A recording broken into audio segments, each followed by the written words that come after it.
Harry Reid is known as the Lion of the Senate.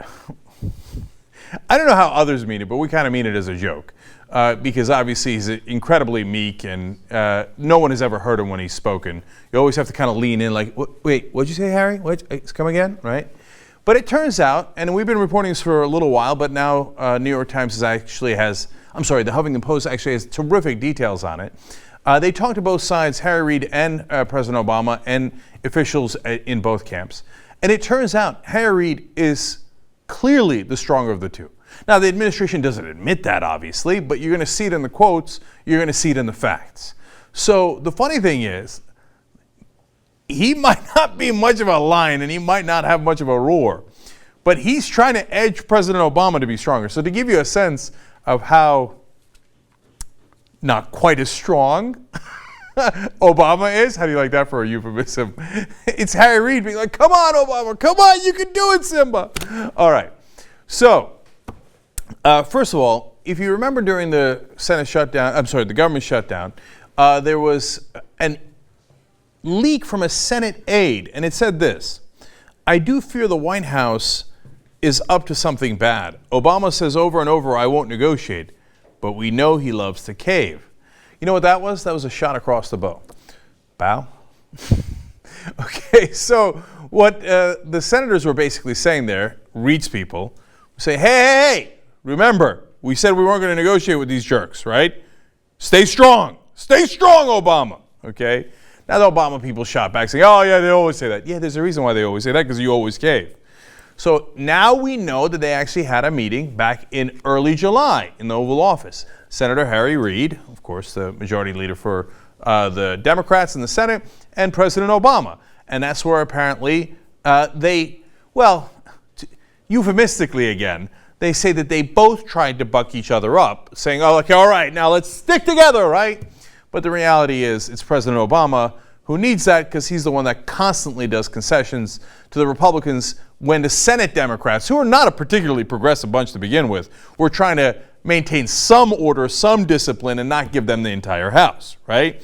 And we know in the 2011 negotiations, Harry Reid was trying to hold the line, and President Obama went in there and sent Joe Biden in to give extra concessions to the Republicans that didn't have any need for them. So now, Harry Reid says, well, look, it worked out. And he says, we just both came to the conclusion that the time had ended to be taken in by these crazy people. The president said, I'm not going to negotiate. I said, I'm not going to negotiate. And we didn't. And that's true. So credit to both of them. It turns out that when you stay strong, hey, the other side folds. In fact, right after their July meeting, Harry Reid began this new approach to toughness, right? For the Democrats, it's a very, very new approach. And he said, look, there's all these appointments that President Obama has put up there that the Republicans won't act on. So here's what we're going to do. We're going to do the nuclear option. We're going to take away your filibuster on these appointments only, and we're going to put all the appointments in anyway. And he told Obama, don't panic. The Republicans will yell, okay, and they'll scream and they'll cry. Don't panic. They didn't, and guess what happened? Fairly quickly, the Republicans totally caved. They said, okay, don't taking away the filibuster and doing the nuclear option is unacceptable. I can't believe he's doing that. Okay, fine, we cave. We crumble. And they got all the appointments that they wanted. So Harry Reid's strategy actually worked. And it was kind of a proof of concept for President Obama. Turns out if you have a spine, the other side might fold. So, now you get a sense from Harry Reid of what he thinks of President Obama. Look at this quote. I love this quote because it's not saying what it's actually saying. Quote, President Obama is such a nice man, just a nice person. And he became president during an awful time. It's easy to look back and say, oh, he shouldn't have done that, or he shouldn't have renewed the payroll tax. That's all then, this is now, he continues. A different environment. I don't want to sound like a cheerleader for Obama. He can get others to do that, but he's a good person. I believe that's called patronizing. In other words, God, the guy's so weak, man. And I'll chalk it up to his good nature, like, oh, golly gee, I couldn't get the Republicans to go along. Okay, well, I'll give him more. Now, look what happened in the past. In other words, I didn't like what he did in the past, and he was a terrible negotiator. But hey, we convinced him to be a good negotiator here. Now, look, their side is leaking to the press. Harry Reid is talking to the press. So I understand that there's a bias that comes with that. But when you see how things unfolded, Harry Reid goes to talk to President Obama. All of a sudden, they come out with a tough line. The tough line works. Harry Reid goes to talk to President Obama. They stay strong. And so there's a lot of evidence to support what Harry Reid is saying. Furthermore, back in the 2011 debt negotiations, President Obama gave a terrible offer to the Republicans that wasn't remotely progressive. Now, one of the offers they didn't take on the so-called grand bargain involved cuts to Social Security and Medicare and fake revenue. He accepted $800 billion that John Boehner said would be extra revenue when we lowered taxes. I mean, that's a Republican talking point. That's insanity. That's supply side. There's nothing progressive about that. It's a giant win for the Republicans, but they were so Tea Party crazed, they didn't even take that offer. But Reid was livid about the offer. You know why? Because as weak as Reid has been so often, he's actually still, bottom line, a progressive. He doesn't do a lot of progressive things, but he would generally prefer to be progressive than not to be progressive, right? Whereas President Obama is not a progressive. So Reid perceives that as weakness, but in reality, President Obama thinks, I don't know, we did well, didn't we? I mean, my priority was to get a grand bargain under any circumstance, and I made an unbelievably good offer to them that I thought I was going to get under all circumstances. It turns out it was crazy. In fact, Obama says Jack and Rob, referring to his two top negotiators at the time, took the Republicans to the cleaners.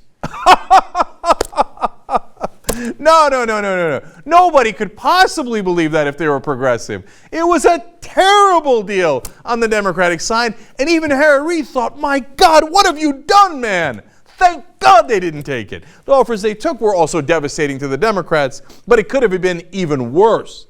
But meanwhile, Obama thinks, high five, mission accomplished. Because he's not a progressive and doesn't care about those things. He doesn't care about cutting Social Security or Medicaid, he just wants a deal.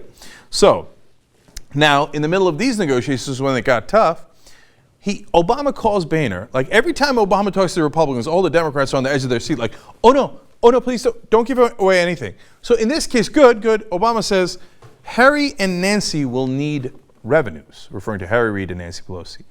Saying like, hey, if we're going to do a deal, you still need something on the revenue side. We can't do it like I was promising you in 2011, where you get every single thing that you wanted. So we'll have to actually increase taxes or something if you want a larger budget deal, right? But look at the framing on that. I know they play a little good cop, bad cop, so they got to say, hey, I'd sell you the car, but my manager won't, right? I understand there's some of that. But there's also the fact that Obama is clearly the weaker guy, and he's like, shit, I'd give you anything you like. But Harry and Nancy, they're so tough. They're going to need some revenues. All right. Finally, Harry Reid says, look, bygones be bygones. At least we played it right here and we stuck together. And he says, I don't always feel this way. That's interesting too. But I really felt so right about what we were trying to do. And when the president hung in there as he did, it was so helpful to us. So finally, we got the little guy to step up and become the king after all. Okay. Now look, I don't want it to sound too patronizing. And he's the president. He should be leading them. Everybody knows that. Harry Reid is not the standard bearer for strength. Everybody knows that. But to give you a sense of how poor President Obama is in negotiating, again, I think it's because he doesn't actually care about the same priorities as other Democrats do. We're at this stage now where Harry Reid has to push him along and say, please, Mr. President, you're supposed to be our leader. Actually stand up for the things that we're supposed to stand up for. So, hey, look, in the old words of George W. Bush, we're making progress. A little bit of progress. But now you know where the characters lie and who's who and what their motivations are. So, I didn't think I'd be saying this. But way to go, Harry Reid. We needed you there, and you kind of delivered. Whew.